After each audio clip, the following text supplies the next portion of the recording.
Okay, so today what we're going to discuss is another tool in terms of financial analysis, which is cash flow and financial planning. Okay, so we're now moving on to a new financial tool or tool that is used in financial analysis. In the previous sessions, we discussed financial statement analysis as one of the tools of finance.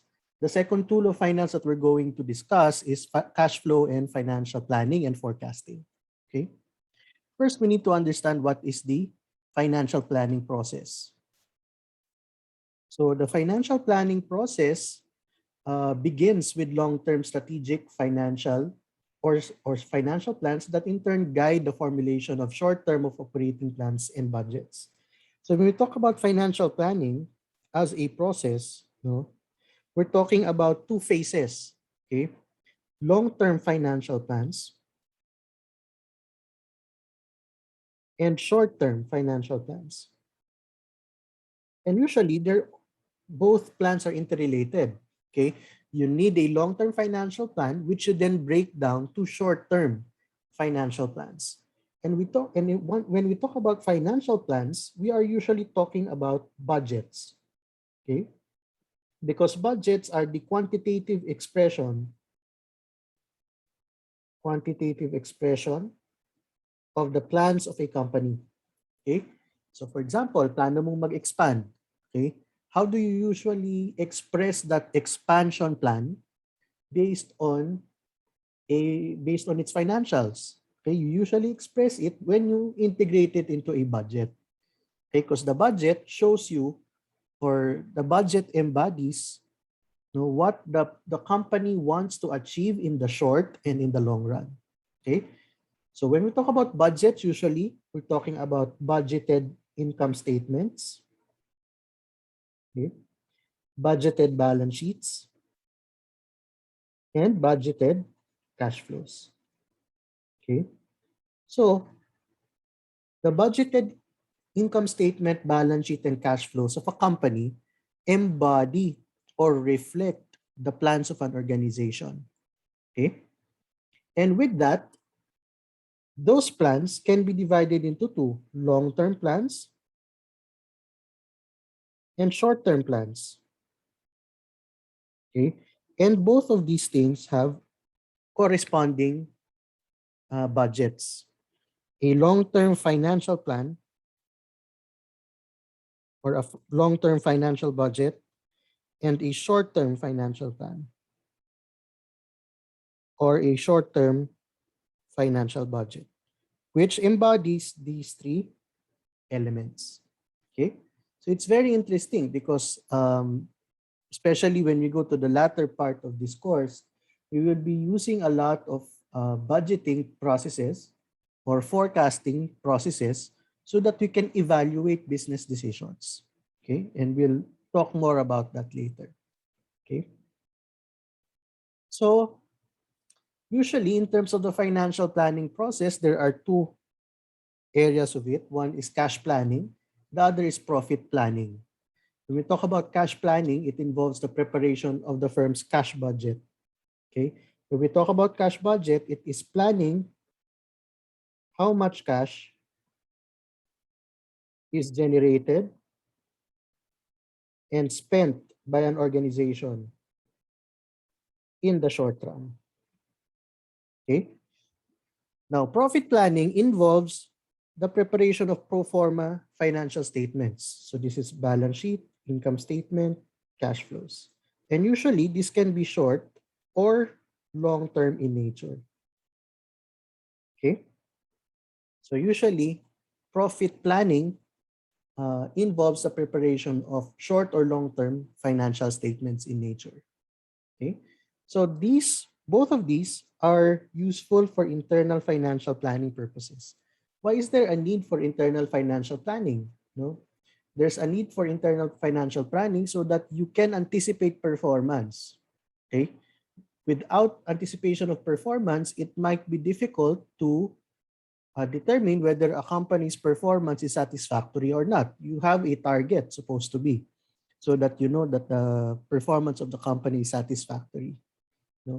If it is if it is below the budget, then probably it's not a satisfactory outcome for the company.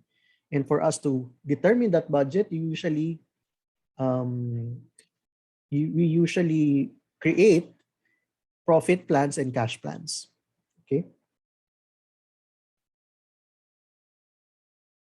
So in terms of the financial planning process, there are usually long-term or strategic financial plans and short-term or operating financial plans.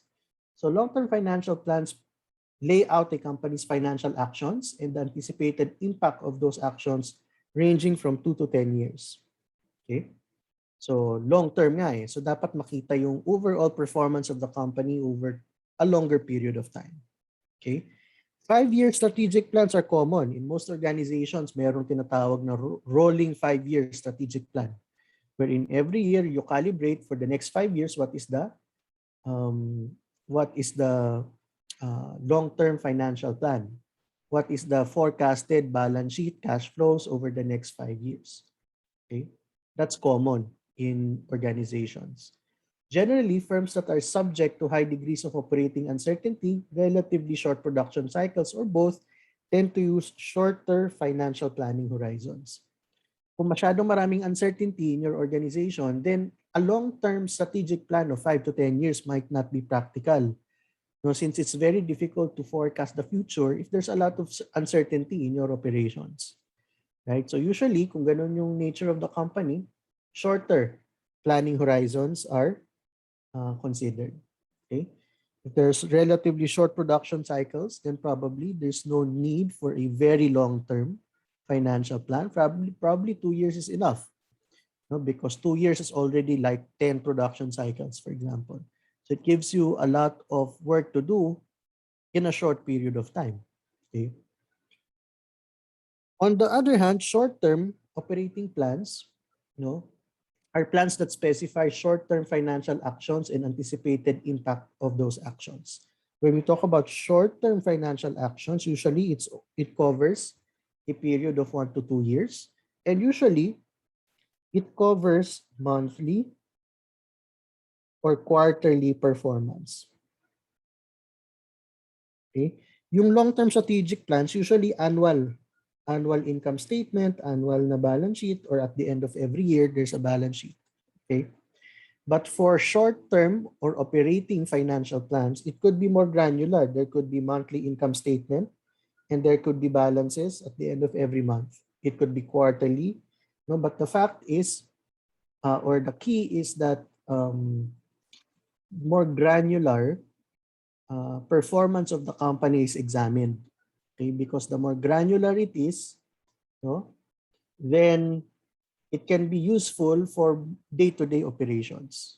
Okay, so the idea is long-term strategic plans guide long-run operations or guide the implementation of a strategy of an organization. Short-term financial plans, on the other hand, they guide day-to-day operations. Therefore, decisions relating to working capital, decisions whether to increase receivables, increase payables, etc., will impact day-to-day operations. And usually, we use the short-term financial plan to sort of quantify the impact of those day-to-day decisions. Okay.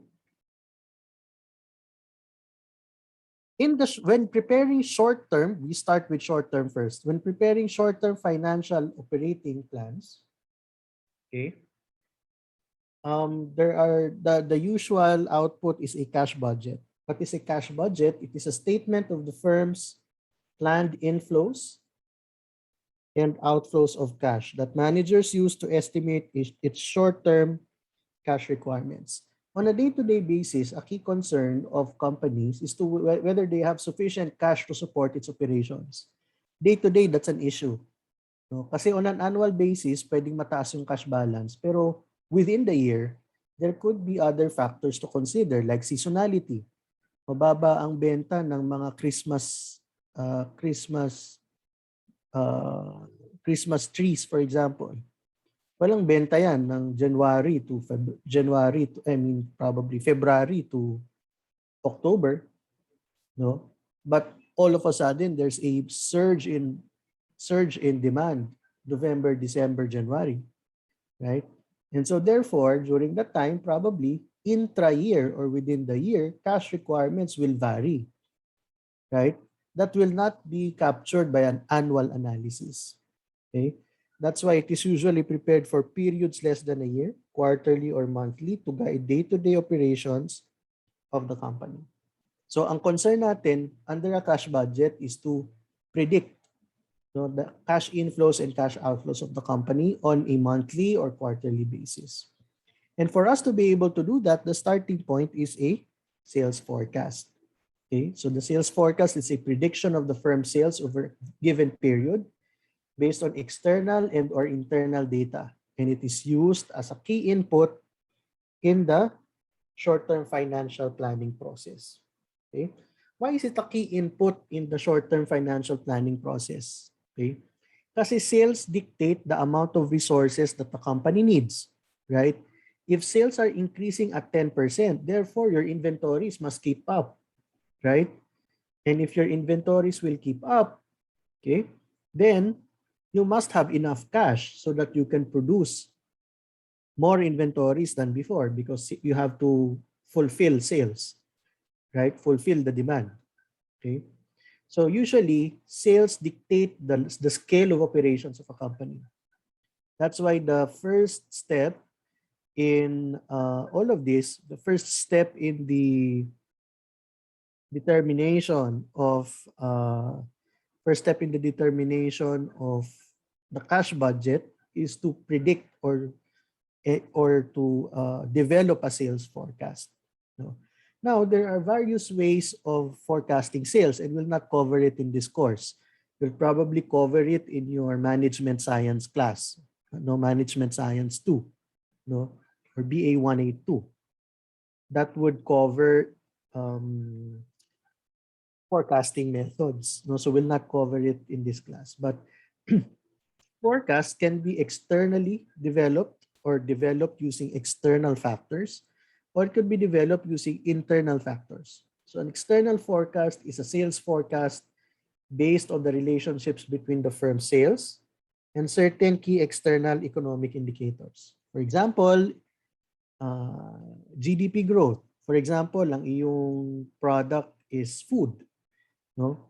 And obviously, the higher the income of the households in the area where you're selling, then the higher will be their propensity to pay or the propensity to buy food outside the home or to eat out.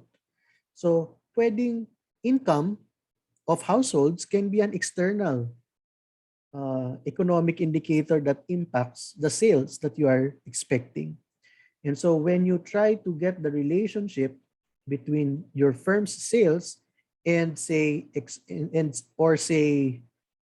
income of households, and you try to get that relationship through regression analysis, and then you're able to determine a forecast based on that relationship, then nakakuha ka na ng sales forecast. And that sales forecast will be the key item that will feed into your cash budget. Okay.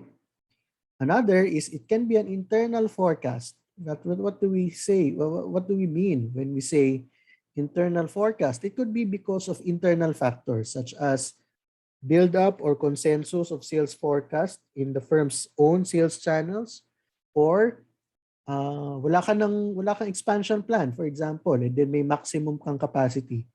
Then your sales will be dictated by the maximum sales capacity, right? Wala nang pakialam yung income ng households kasi kung hindi ka mag-expand, meron ka talagang cap with respect to your sales. So it's an internally determined number. Pwede rin naman internal forecast, meaning patatayain mo yung bawat sales manager mo. Ikaw, ilan mabibenta mo next year? Ikaw, ilan mabibenta mo next year? Pag inad mo, meron kang sales forecast, right? No, those are internally determined forecasts. Okay? Not necessarily considering external factors. Okay? At the end of the day, what do we want to achieve in in an operating budget or a cash budget. This is what we want to achieve. We want to have total receipts, no? We want to have total receipts of a company, and we want to determine the total cash disbursements of the company so that we can get its cash flow for a certain period, in this case, monthly. Okay? And then when you add beginning cash, you will get the ending cash balance. Okay? So that is the first objective, to get the ending cash balance of a company. Now, another objective is for you to determine whether that ending cash balance is enough. Whether ending cash balance is enough to support operations of the company. Okay? What we want to do is to compare that ending balance with a minimum cash balance. Okay? Right? So for example, after determining cash receipts and disbursements and beginning cash balance, ang ending cash balance mo 100,000. Okay? According to your target, your target is to have 150,000 as the minimum cash balance, and therefore you're short. Diba? You're short by 50. So therefore, you will have financing worth 50 to top up the ending cash balance. Kasi alam mo, nakulang yung 100 to support next month's operations. Kasi ang target mo is to have at least 150 million na minimum. Okay? On the other hand naman, if your target ending is only 70, therefore you have 30 na excess cash balance, right? And your excess cash balance, you can invest it in marketable securities or investments in fair value through profit or loss. In other words, you can invest it because it's excess balance, right? You don't need 30, okay? But of course, you don't want to just throw it away or declare it as dividends right away. You want to keep it first because next month, you might have financing needs. And so you will have to liquidate or sell your investment in FBTPL so that you have excess cash. No? So the cash budget gives you an idea of the cash flows of an entity on a regular short period basis. Okay? At the same time, it will enable you to plan the cash operations of the company. Okay? Plan the cash operations in terms of kung kulang ang ending balance versus the minimum cash balance. You can plan it by having external financing requirements. No? So if end cash is less than the target cash, right? Therefore, you have external funding requirements. So kailangan mo mag-borrow for that, right? Now, if your ending cash is greater than target cash, then you have excess cash, right? Which you can invest in investments in fair value through profit or loss. So it allows you also to know how to manage your money. No, kung kulang, kailangan mo mag-prepare for external funding. Okay? And by doing a cash budget, alam mo na kung magkano yung kailangan mong i-raise at kailan mo siya kailangang i-raise. Okay? Pero kung ang ending cash greater naman than the target cash balance, you know that you have excess cash which you can invest in marketable securities. And you know, based on the cash budget, kung kailan mo rin siya kailangang i-liquidate, meaning ibenta, kasi kailangan mo na yung pera to support operations. Okay? Now, in determining the cash budget, these are the 4 basic steps or 3 basic steps. First is you need to determine total cash receipts.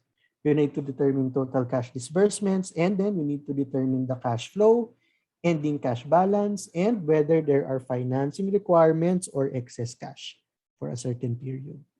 Okay. So first step is determining excess cash. So In terms of cash receipts, then you just need to know all a firm's inflows of cash during a given financial period. What are the common sources of cash receipts? Of course, sales, no?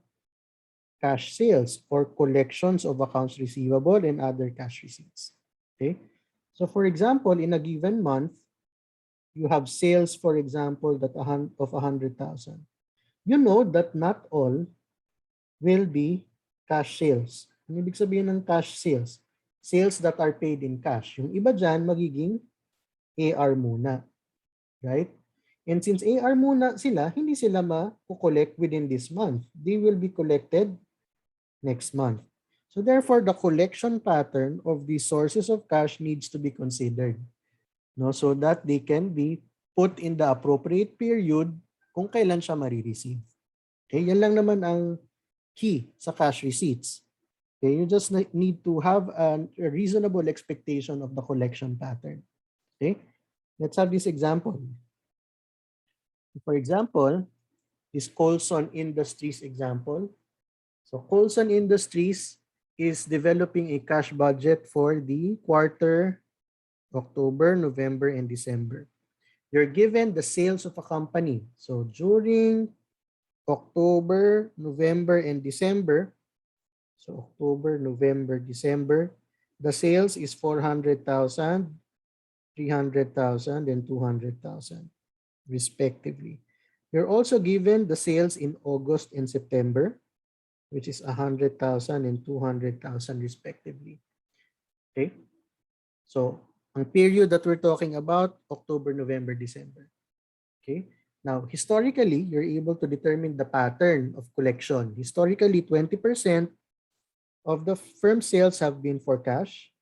50% have been generated accounts receivable collected after 1 month. The remaining 30% is collected after 2 months. What does that mean? Yung October sales ko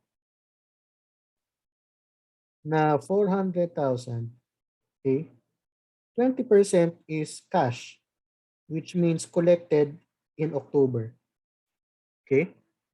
50% is receivables collected after 1 month. So therefore, collected November. And the remaining 30% is collected in December. So you just have to apply the pattern for each month.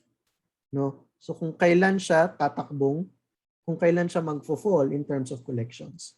And that's why August and September were given to you. Kasi yung August sales, okay, 20% of that was paid in August. 50% of that was paid in September, pero may remaining pang 30% that is paid in October. And so therefore, this will be part of the cash receipts in October. Right? And that's why these information are given. Okay? And according to the company's information, bad debts have been negligible. Ibig sabihin, lahat mako-collect. Okay? Aside from sales, meron pa raw siyang marireceive na 30,000 na dividend sa December. So you also have to consider that in your cash receipts. Okay? Let's see how it all boils down in terms of the cash receipts. If you look at the cash receipts here, no?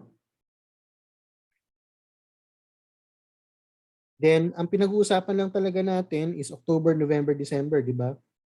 Pero we have to show August and September kasi may impact siya sa October, right? Yung sales nung August, 100, 20% is paid in the same month kasi cash sales. 50% is paid on the second month and 30% is paid on the third month. That's why meron kang 30 dito na lagged from 2 months ago. Okay? September naman, 200. 50% of that, 20% of that is paid in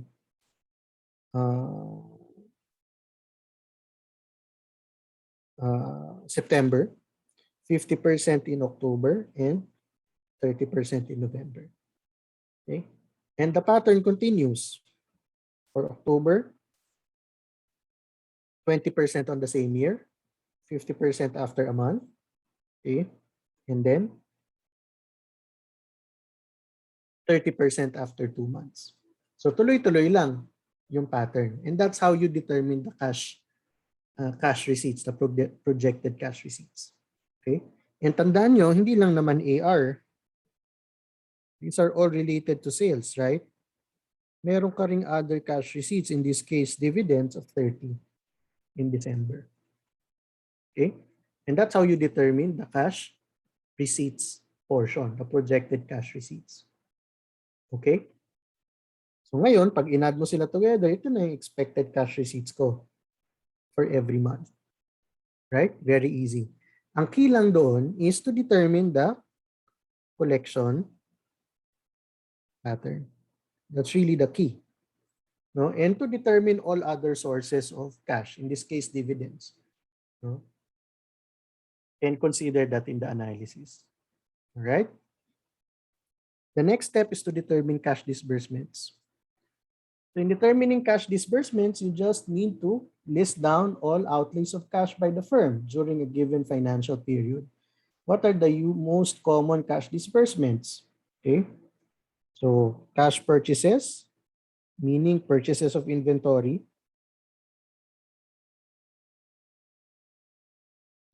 Fixed asset outlays, meaning payment for example, payment for new equipment, no, land, PPE, building, etc. Payments of accounts payable. Remember, hindi ka rin cash palagi magbayad. Sometimes you're paying delayed, right? And so you have a payment pattern to consider also. Just like AR. Yung AP may payment pattern din yan. Pwedeng 20% in the first month, 30% in the next month, so on and so forth. Okay? Interest payments, rent and lease payments, cash dividends, wages and salaries, principal payments, tax payments, and repurchases. Now, most of these are planned expenses, meaning nakaplano kung kailan siya gagawin. For example, cash dividend payments or tax payments may schedule. And so you just need to get the schedule and put it in the appropriate month. Okay? So it is important to recognize that depreciation and non-cash charges are not included in the cash budget because they are non-cash expenses. Right? So hindi sila cash related, so wala silang impact in the cash disbursement cycle. Okay?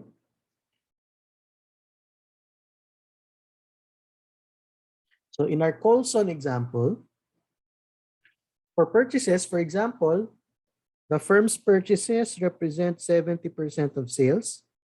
No? So for example, ang sales ay 100,000.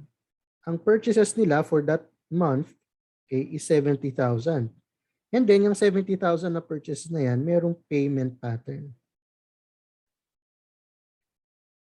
In this case, what is the payment pattern? 70% is paid in the month immediately following the month of the purchase, and the remaining 20% is paid in 2 months. So yung 70,000 daw dito, 70% of that is paid after 1 month. 30% is paid after 2 months. So walang paid on the same month. Okay? Rent payments. So 5,000 payments will be paid for each month. Wages and salaries, there are fixed salaries na 96,000 or 8,000 per month. In addition, wages are estimated as 10% monthly sales. So dalawa siya, yung wages variable, yung salaries fixed. No, 8,000 per month. Tax payments daw is 25,000 which must be paid in December. Fixed outlays, machinery costing 130 will be purchased in November. Interest payment of 10,000 is due in December. Cash dividends of 20,000 will be paid in October. Principal of 20,000 is paid in December. There are no repurchases. So what are this information? You just need to take note of the timing of cash outflows. Right? Put it in the appropriate column so that you're able to plan those disbursements appropriately. And by planning those disbursements, mas ma-anticipate mo yung cash needs of the company. Okay? So if you put that all together, ito na yung disbursement cycle niya. Okay? So if you look at purchases, 70% of sales daw. So ito na yun. Ito yung purchases for every month. Okay? Right? Sabi, cash purchases is 10%. Tama ba? Parang hindi ko yun nailagay. Ito pala, 10% is paid in cash. Nandoon pala. 70% after 1 month and 20% after 2 months. Okay? Tama. So here, in this case, so yung 70% na purchase ng August, no, 10% is paid this month, 70% is paid next month, no, 20% is paid after 2 months. Kaya may impact pa rin siya sa October. Okay? The same is true for every month.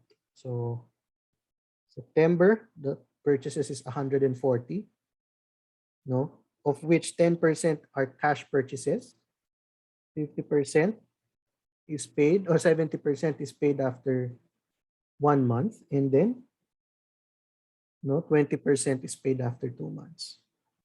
And then yung October naman, 10% paid this month, 70% after 2 months, after 1 month, and then 20% paid after 2 months, and so on and so forth. Okay? The rest are just putting the amounts on the proper columns, right? So rent, wages, and salaries. Why is this changing? Because there's a fixed component, right? And there's a variable component. Ano yung fixed component? The fixed component is 8,000 per month. And the wages, which is the variable component, is 10% of sales for that month. So if you look, for example, sa October, there's a fixed of 8,000. Okay. And then ang sales ng October, if I'm not mistaken, is 400,000. So ang sales ng October is 400,000 times 10%, and that is the variable component, which is 40,000, 48. And kaya tayo nakarating sa 48,000 here. Tax payments in December, fixed outlay in November, interest payment in December, cash dividend in October, principal payment in December. And from there, you have the cash disbursements for October, November, and December. Okay? So from there, makakombine mo na yung dalawa. May receipts ka na at saka disbursements. Okay? The last step is to determine the net cash flow. No? So the net cash flow is found by subtracting the cash disbursements from cash receipts in each period. Okay? Then we add the beginning balance to the firm's net cash flow to determine the ending cash balance. Okay? Once we have determined the ending cash balance, the next step, is to compare it against the desired minimum cash balance. Okay? So that ma-determine mo kung may financing requirement ba or meron bang excess cash. Okay? If the ending cash is less than the minimum cash balance, di kulang ang pera mo. You need to obtain external financing. So usually it is through short-term obligations or short-term loans. We'll discuss more of this when we talk about current liability management at the latter part of this course. Okay? Now, kung mas malaki naman ang ending balance kaysa sa minimum cash balance that you are targeting, then you have excess cash. And those excess cash can be invested in investments. Okay? Short-term interest-paying vehicles such as short-term investments. How to do this, we will also do it later sa management of cash balances. Okay? So hindi pa natin sasagutin yung tanong na saan tayo mangungutang if there is financing requirement. Hindi pa natin sasagutin yung tanong na okay, may excess cash, anong gagawin ko dyan? No? Hindi pa natin yung sasagutin now.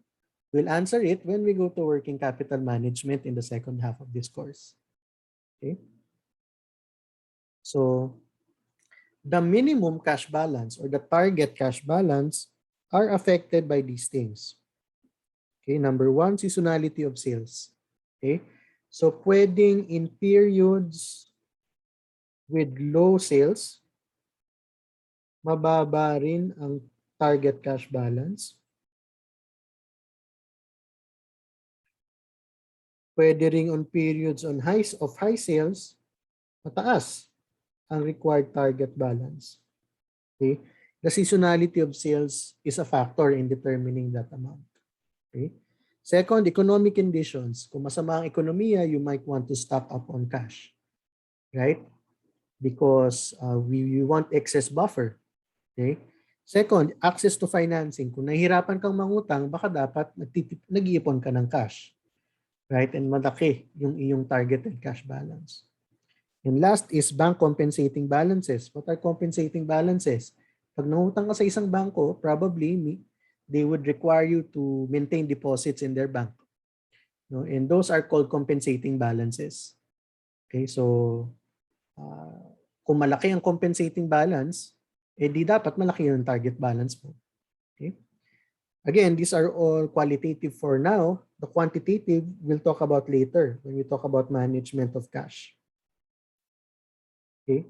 Pag-usapan natin yan in more detail later or in the next modules.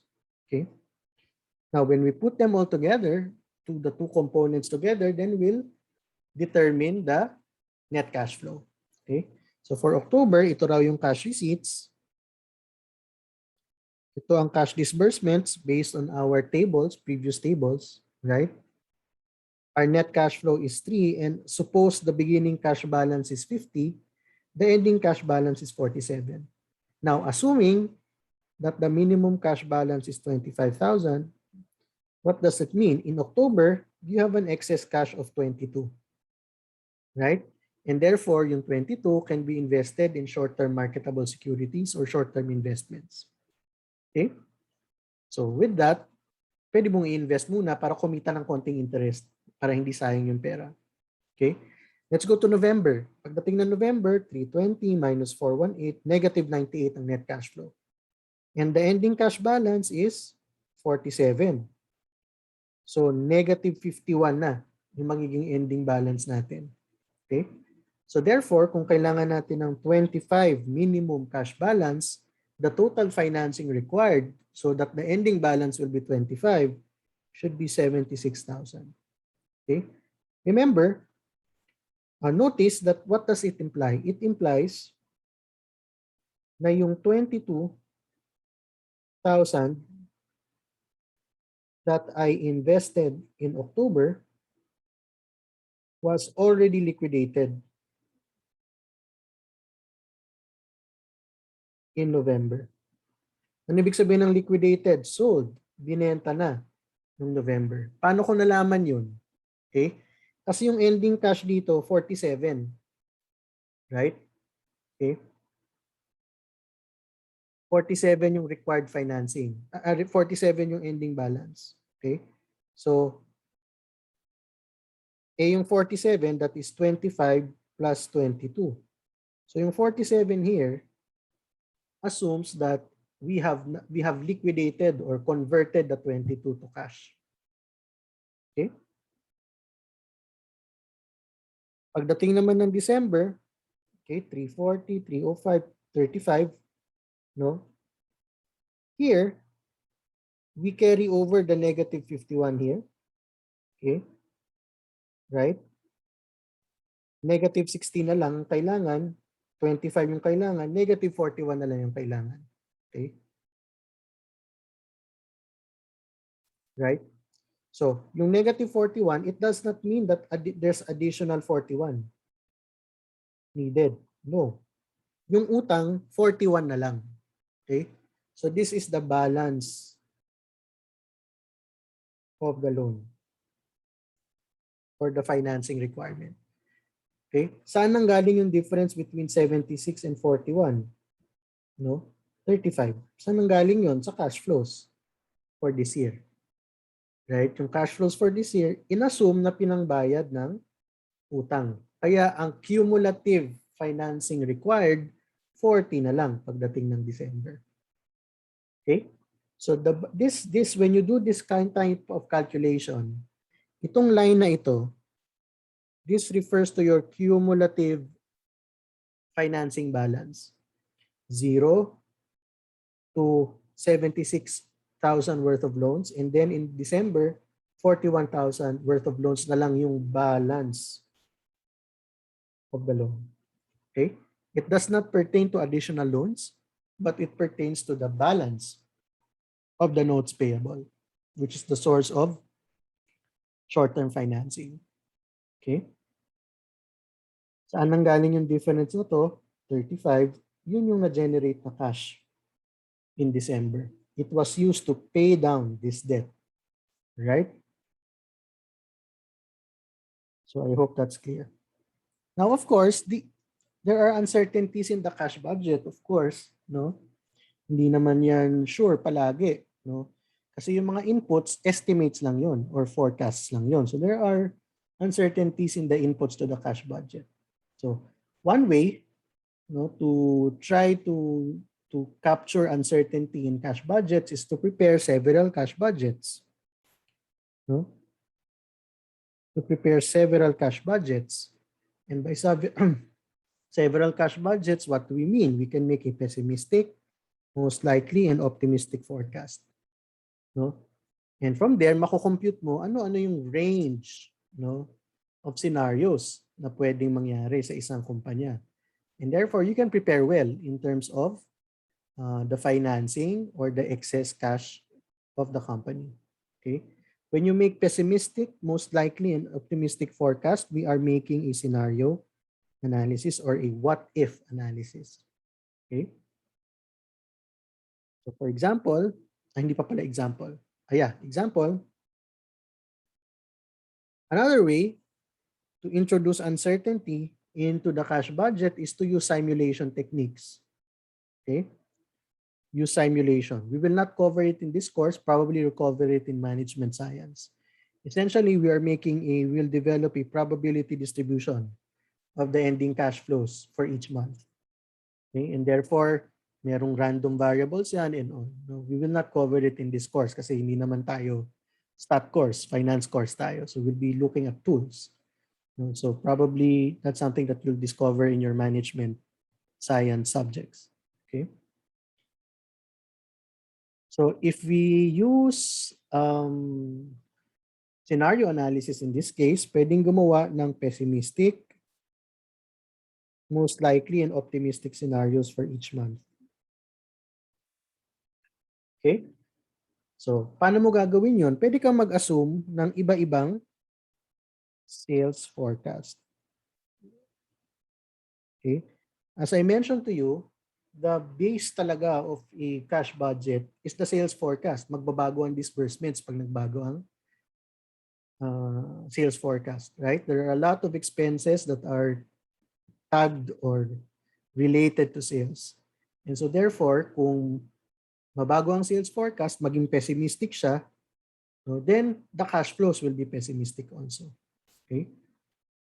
Right. So here, it gives you an idea na ang pinakamalala pala natin, okay, is a required financing of 190 by December. That's the pessimistic scenario for us. Okay? What's the most optimistic scenario? We will never need external financing. In fact, we will have excess cash of 107 by December. Okay? So, what is anong beauty nito in terms of planning? Okay, so ikaw ngayon, as early as now, no, pwede mo nang i-prepare yan na okay, kailangan ko ng 15 by October, 185 by November, 190 by December in my pessimistic case. So you start talking to banks. O banks, I might need working capital requirements of up to 190. Will you approve it? No? Pwede ka na mag-start mag-prepare para kung kailangan mo na 185 na ang lumabas, then it is something that you can immediately prepare and immediately implement. That's the beauty of having a scenario analysis like this. Okay? So those are the things that we need to discuss in terms of the cash budget. Next, we are proceeding to profit planning or financial planning. Okay. So whereas cash planning focuses on forecasting cash flows on a short-term basis or on intra-year basis, profit planning relies on accrual concepts to project the firm's profit and overall financial position. So the idea behind profit planning is to project the income statement of a company and the balance sheet of the company and subsequently the cash flows also. Okay? Kasi once you have the balance sheet and the income statement, pwede mo nang gawin yung cash flows. Okay?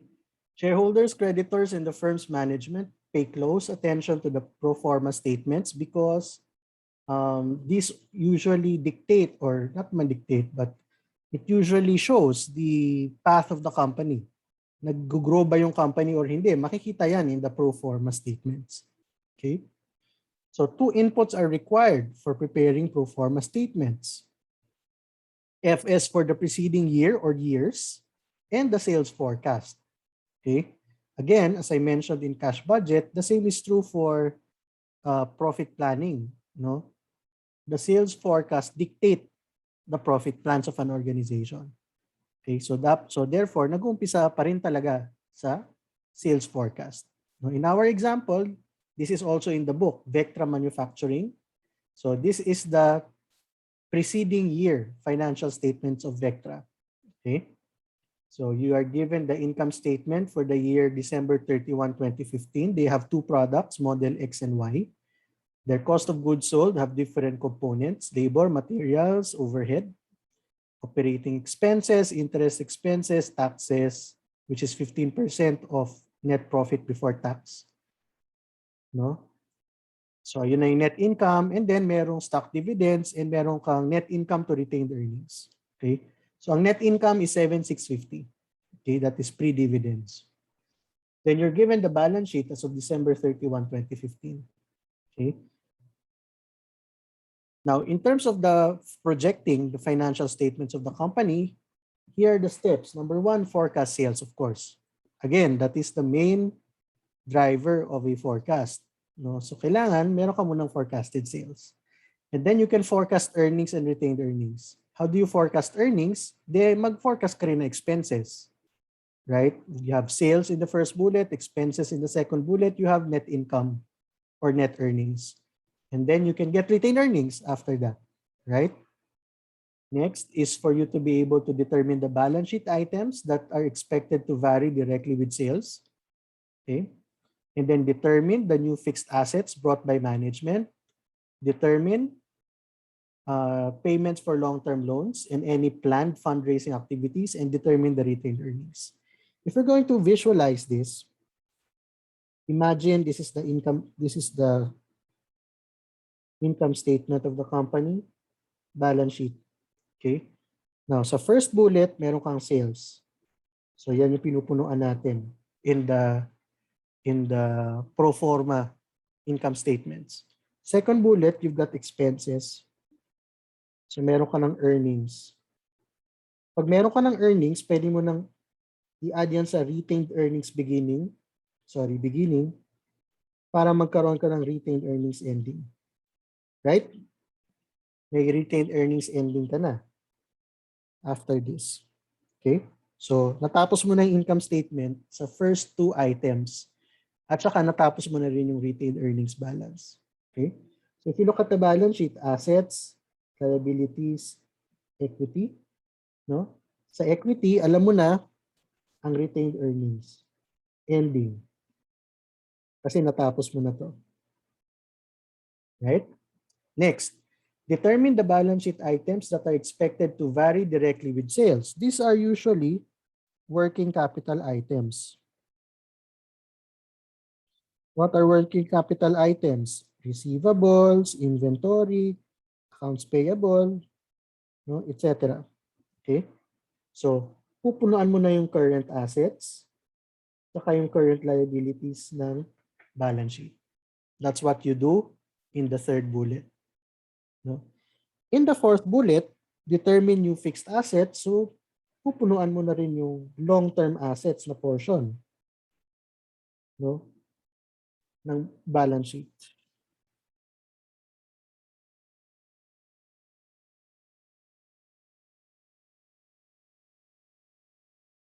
right? Sorry, let me repeat that.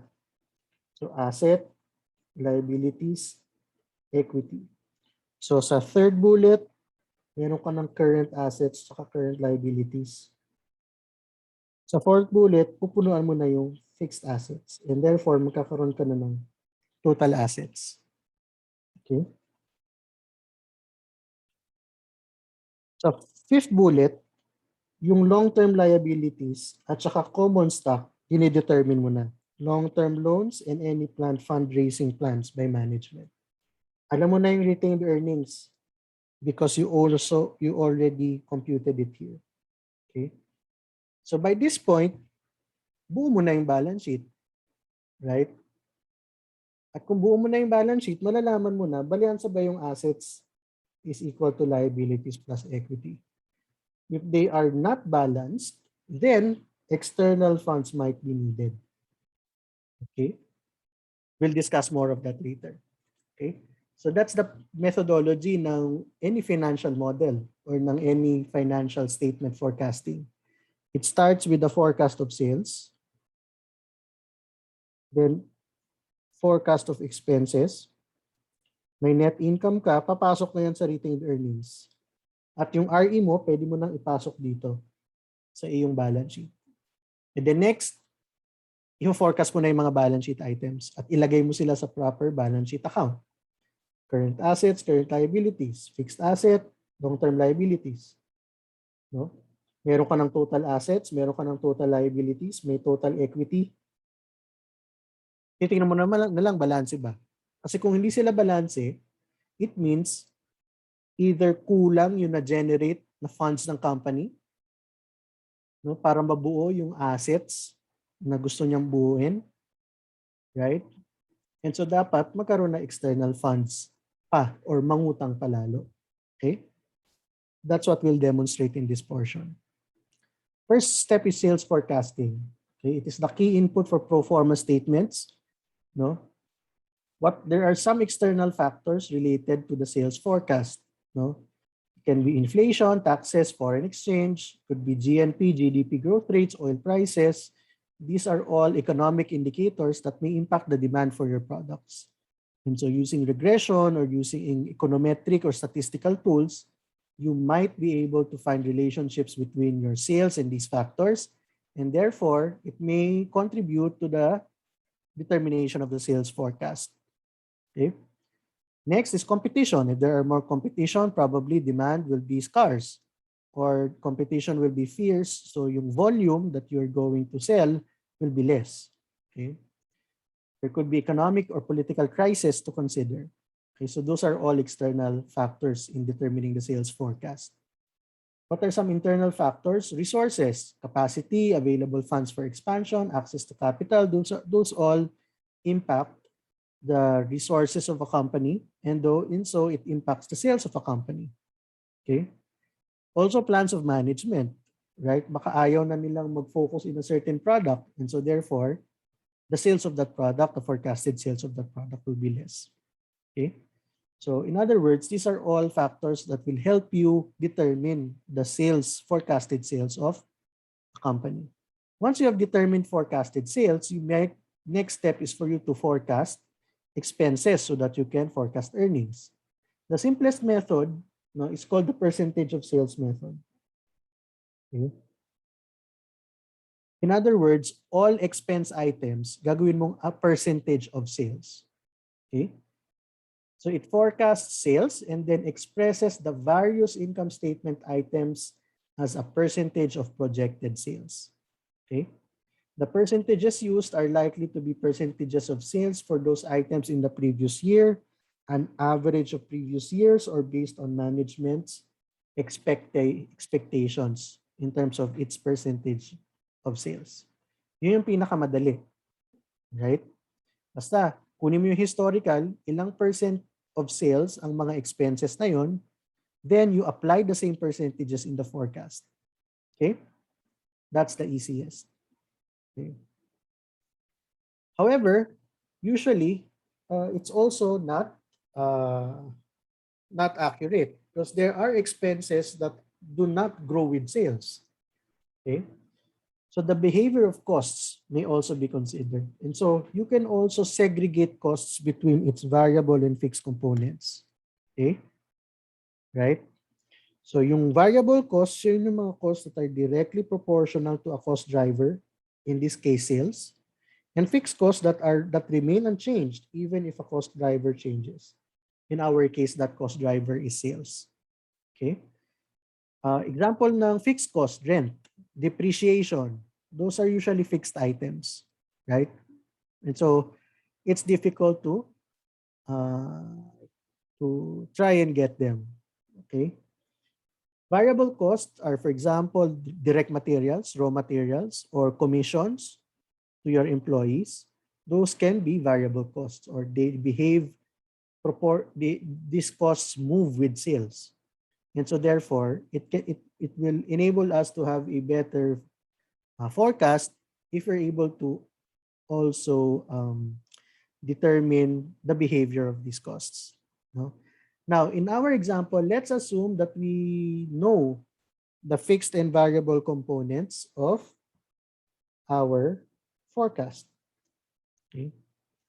So, for example, 1-year forecast lang yung gagawin natin. Okay? And for 2016, the sales are 1.5 and 1,950 of model X and Y. And the cost is $25 and $50 per unit. And therefore, we can forecast sales of 135,000. Okay, so in your income statement, mauna to, 135,000. And then the expenses, okay, you know it's fixed and variable components. So yung fixed will stay the same. At yung variable components will be a percentage of sales. Okay, so in this case, for cost of goods sold, ang fixed cost of goods sold now 40,000, so it stays the same, 40,000. Now the variable cost, how do we determine it? We first determine the percentage. How do we get the percentage? Historically, in 2015, variable cost is 40,000 and the sales is 100,000. So it is 40% of sales. So we apply the same percentage to the 2016 sales. So for 2016, how much is sales? How much is the variable cost for cost of goods sold? 40% times 135,000. And that's how we arrived at 54,000 here. Okay. And then we get gross profit. And then we do the same thing. Fixed expenses, the same. Variable cost, that's 5,000 daw in 2015. That is 5,000 divided by 100,000 of sales, 5%. So this is 5% of 135,000. Then you get operating income, less interest expense na fixed raw.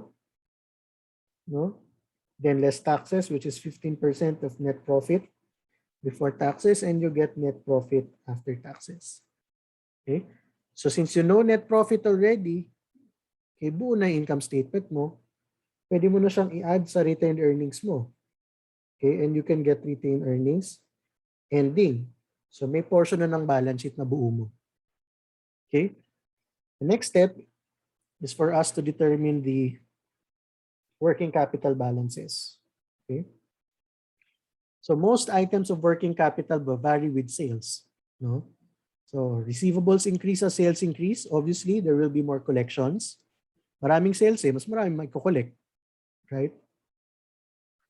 Inventories increase as sales increase, since there will be more inventories needed to supply the demand requirements. Kung tumaas ang sales, you need to produce more so that you can service those sales. And therefore, inventories might increase. And since inventories will increase, you will buy more supplies from your suppliers, and therefore accounts payable will increase. So usually, they behave in the same way as sales. Okay. However, there are still working capital items that may not change based on sales, but on other factors, such as target ending balances, prepaid rent, or marketable securities. Sometimes it is based on the judgment of management or target of management. Tax payable, they're not based on sales, no? So you have to consider or to compute what will be the expected balances of those accounts. Okay.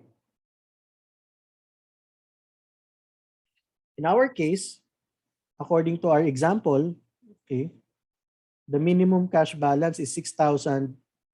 It is desired. So ibig sabihin, pag nilista mo na sa balance sheet mo, may cash 6,000. Okay? Kasi yun ang judgment ng management. So judgmental approach ang tawag dyan. No? I mean, based on judgment of management, ito yung balances na required. Okay? Ngayon, later on, mako-compute natin what is the minimum cash balance. For now, let's just accept it for what it is right now. Okay? Marketable securities daw will remain unchanged. So marketable securities, 4,000. So you start listing it in your balance sheet. Okay? AR daw, on average, represents about 45 days of sales. Okay? So kung 135,000 yan, okay, and 45 days ang sales, then that can be used as the basis. Okay, 45 days is about 1/8 of a year. So pwede mo rin kunin na 1/8 of sales, that will be your ending accounts receivable for the year. Okay, in this case, 135,000 times 1/8, so therefore your AR will be 16,875. Okay, tapos ang sabi, ending inventory will be 16,000. Again, based on judgment of the company. Okay? Kung paano makukuha yan, we'll discuss it later in the second half of the course. Okay? So, you start listing the balances in the balance sheet. Okay? Next. Next is hindi pa pala tapos. Liabilities pa pala.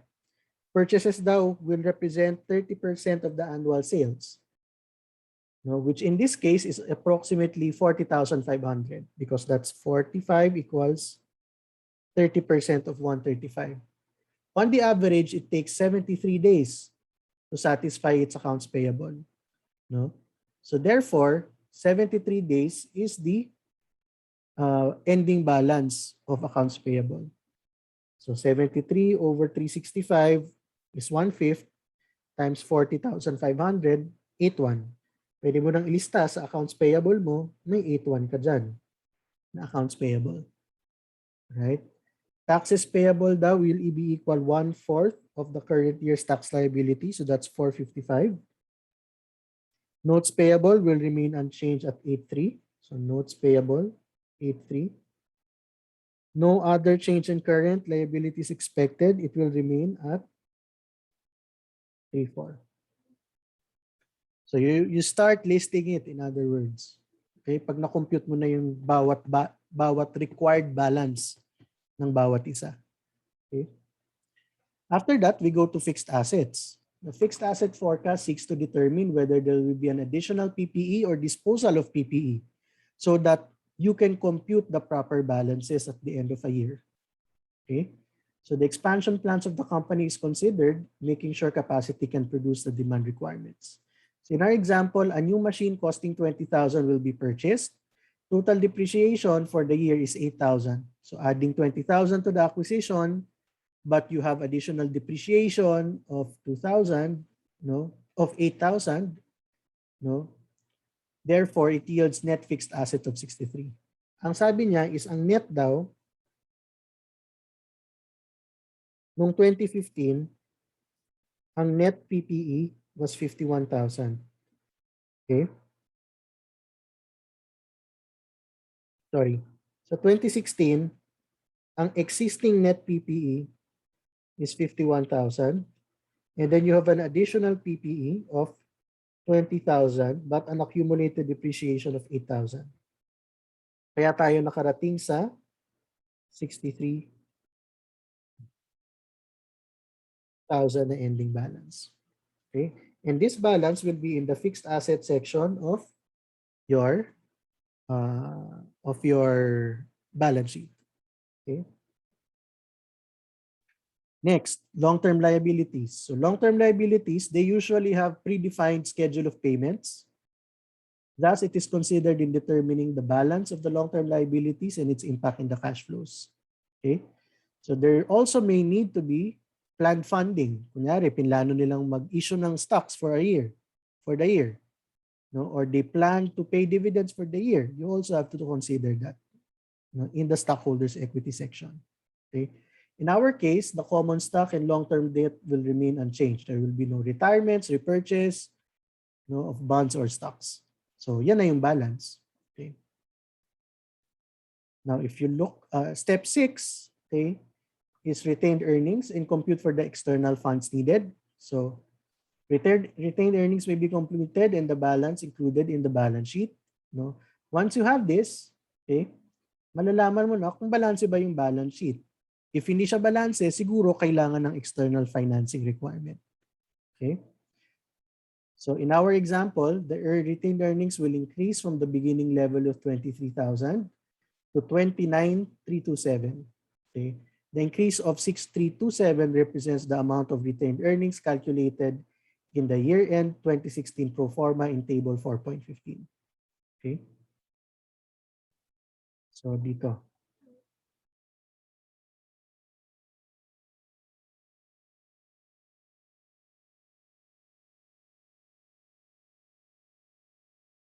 Okay.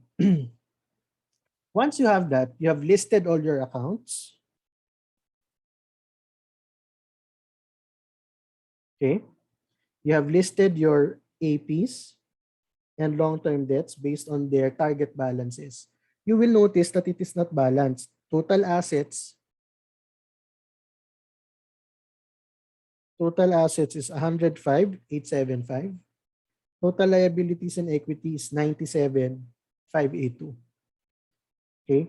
That means that there's an external financing requirement of 8293. Okay? Anong ibig sabihin ng external financing requirement na yan? Ibig sabihin, lumaki kasi yung assets mo during 2016, right? Paglaki ng assets mo noong 2016, ang naging total, so yung change in assets supposed to be is equal to the change in liabilities plus change in equity, right? Under the accounting equation. In this case, the change in assets is higher than the change in liabilities and equity. Kaya yung ending balance ng assets mas malaki kaysa sa ending balance ng liabilities and equity, right? So because of that, the right-hand side has to be added pa. Dapat may dagdag na external funds needed or external financing required so that maging equality uli ito. Yung change in assets equals change in liabilities plus change in equity plus external financing requirement. Okay? So if total assets is greater than total liabilities and equity, which is the same in our example, it means that external financing is required so that the growth in assets might be financed by something else. Ibig sabihin, yung change in liabilities and change in equity, not enough to finance the increase in assets. Okay? Now, if total assets naman is less than total liabilities and equity, ibig sabihin, the firm will generate more financing internally than it needs to support its forecast growth in assets. And therefore, that excess cash generation may be used in repaying debt, repurchasing stock, or increasing dividends. In that case, change in assets is less than change in liabilities and equity. So therefore, you can retire some liabilities to lower the change in liabilities so that you can maintain the accounting equation. Okay. So that's the bottom line as far as the uh, as far as the uh, as far as the external financing required and excess funds are concerned. Okay. Of course, pro forma statements have some weaknesses. Number one, that the firm's past financial condition is an accurate indicator of its future. What we used was percentage of sales, right? So if that's the case, it assumes that the pattern of performance in the past will also be reflective of the future, which is not always true. Okay, so that's one limitation. Another limitation is that certain variables, such as cash, accounts receivable, can be forced to take on certain desired values without study or without, pwede siyang ma-force ng hindi pinag-aralan, right? Kasi nga judgment is required. And therefore, it may make pro forma statements wrong. Okay? So despite their weaknesses, sometimes it's used because it's very simple. But of course, if the methodology is simple, sometimes the accuracy is off. So that's the trade-off. Okay. Now, various ratios can be calculated from the pro forma income statement to evaluate performance. So yung mga natutunan nating financial ratios in financial statement analysis, pwede mong i-apply yung mga same ratios na yun in the pro forma forecast. No? And from there, you can explain what happened to the forecast. Bakit ganun yung forecast? You can also do financial statement analysis on or financial ratio analysis on forecasts. Right? And from there, pwede mo ma-explain bakit nagbago yung forecast versus historical. Okay? So after analyzing the pro forma statements, the financial managers can take steps to adjust planned operations to achieve short-term financial goals. Yun naman yung objective natin. We're making pro forma statements so that it can be an input to decision making. So for example, if projected profits are too low versus expectations, then a variety of pricing and or cost-cutting actions might be initiated by management. Okay? If the projected level of AR is too high, there could be changes in credit or collection policies, right? So objective naman ng mga pro forma statements na to is to urge management action, no? And that's why it's very important in terms of management decision making. Okay, thank you. That's the end of our lecture for today.